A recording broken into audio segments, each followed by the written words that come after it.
Allahumma salli ala sayyidina Muhammadin tibbil qulubi wa dawaiha wa afiyatil abdani wa shifaiha ونور الأبصار وضيائها وعلى آله وصحبه وسلم بسم الله الرحمن الرحيم الحمد لله رب العالمين اللهم صل وسلم على سيدنا محمد مفتاح باب رحمة الله عدد ما في علم الله salatan wa salaman daimaini bidawami mulkillah wa ala alihi wa sahbihi. Allahumma salli ala Sayyidina Muhammadin salatan taftahu biha lana futuhal arifin wa tufaqihuna biha fid din wa ala alihi wa sahbihi. Assalamualaikum warahmatullahi wabarakatuh. Waalaikumsalam warahmatullahi wabarakatuh. Alhamdulillah. Pemirsa dimanapun Anda berada, teman-teman santri yang berada di Ponpes Majelis Ar-Raudhah, kita bisa bertemu kembali untuk ngaji bareng kitab Al-Hikam. Dan insya Allah kali ini kita akan ngaji hikmah yang kedua. Mudah-mudahan apa yang kita pelajari ini diberkati oleh Allah Ta'ala. Kita diberi ilmu yang manfaat, ilmu yang bisa mengantarkan kita untuk berjumpa dengan baginda Muhammad sallallahu alaihi wasallam di dunia ini dan juga di surganya Allah Subhanahu wa taala. Amin Allahumma amin. Hikmah yang kedua ini tentang masalah saya kerja atau jadi ustadz ya. Saya kerja atau tak zikiran saja ya. Saya kerja atau jadi imam ya. Dan sebaliknya, saya ini tak nyantri terus ya, atau kerja saja ya. Saya baca Al-Quran terus, hidupnya begitu tiap hari, atau saya cari duit saja ya. Mana yang harus saya pilih? Mana yang harus saya pilih? Ini karena kalau enggak punya ilmu, salah bertindak, salah milih, maka pangkatnya bisa anjlok ya, turun drastis dari yang tadinya punya pangkat tinggi bisa turun sampai derajat yang paling rendah. Naudzubillah min dzalik. Insyaallah kita akan belajar dalam waktu kurang lebih 30 sampai 40 menit ya, mungkin bisa jadi lebih dari itu, wallahu a'lam. Kita akan baca dulu kalimat hikmahnya biar kita dapat barokah dari Syekh Ibn Athaillah Ahmad bin Muhammad Az-Zakandari rahimahullah. Amin Allahumma amin. Iradatuka tajrid ma'a iqamatillah iyyaka fil asbab minasyahwatil khafiyah wa iradatukal asbab ma'a iqamatillah iyyaka fit tajrid inhitatun anil himmatil aliyah. Iradatuka tajrid, keinginanmu untuk bertajrid.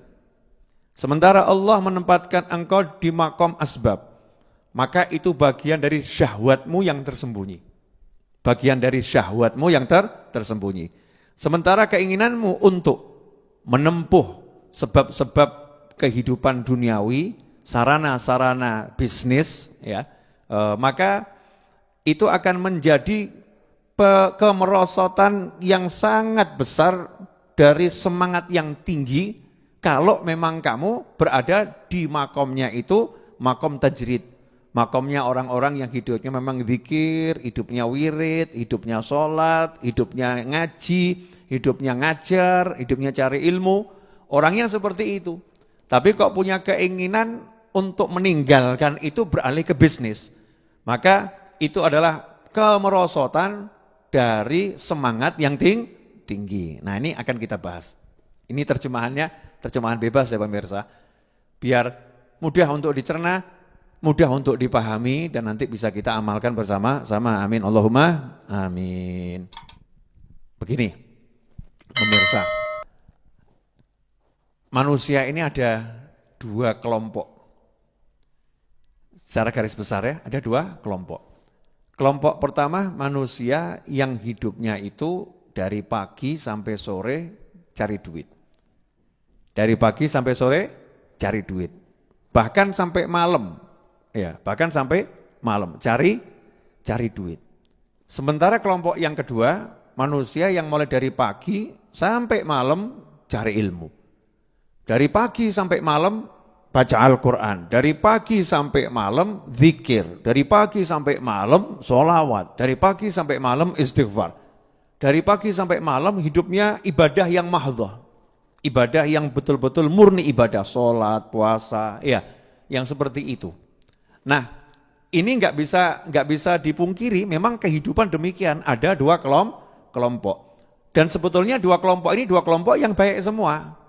Jangan salah, ini dua kelompok yang baik. Orang yang dari pagi sampai sore dia cari dunia, itu baik kalau memang untuk ibadah. Untuk ngasih nafkah, ya, untuk membantu orang-orang yang sakit, biar bisa berobat dengan baik. Dengan uangnya tadi untuk menyambung silaturahim, datang pada keluarganya yang butuhkan, kemudian dia bereskan semua hutangnya, urusannya, ya. Dia niatnya begitu, untuk bantu masjid, bantu musola, bantu pesantren, bantu majelis, ya, bantu panti asuhan, membantu orang-orang yang bergerak, ya, di dalam bidang sosial, membantu para ustadz, membantu para dai untuk kebaikan, uangnya untuk kebaikan. Maka bisnisnya dia dari mulai pagi sampai sore itu selama halal, maka itu menjadi ibadah. Dan ibadah yang pangkatnya luar biasa. Karena at-tajir as-soduq, pedagang yang jujur itu derajatnya sama dengan orang yang berjihad di jalan Allah Subhanahu wa taala.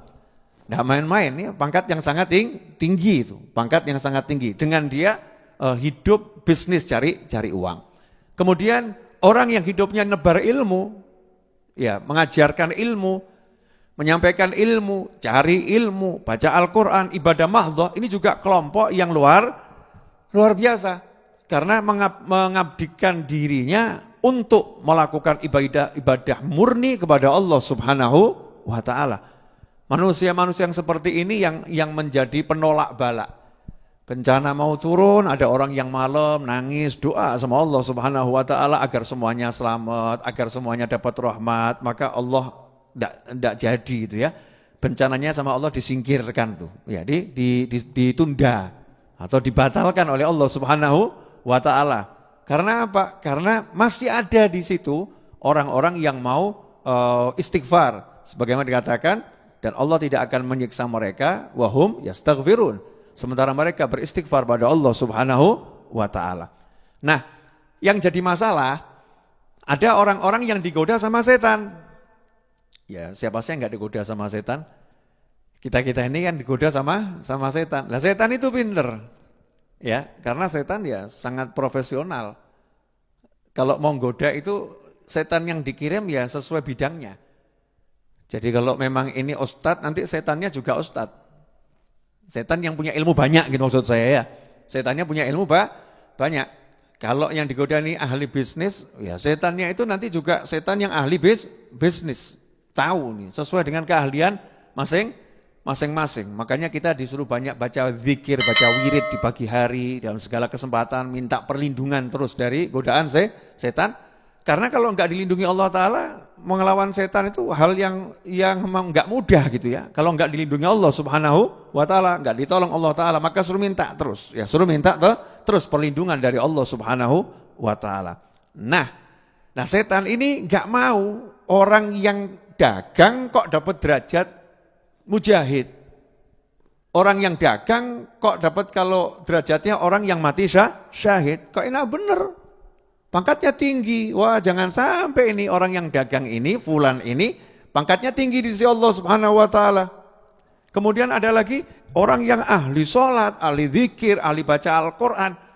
Wah ini jangan sampai ini pangkatnya tinggi di sisi Allah Subhanahu wa ta'ala, ini harus saya turunkan semua nih pangkatnya harus saya turunkan. Maka sama setan mulai digoda, dibisikin. Kita bahas kelompok pertama dulu yang digoda ya.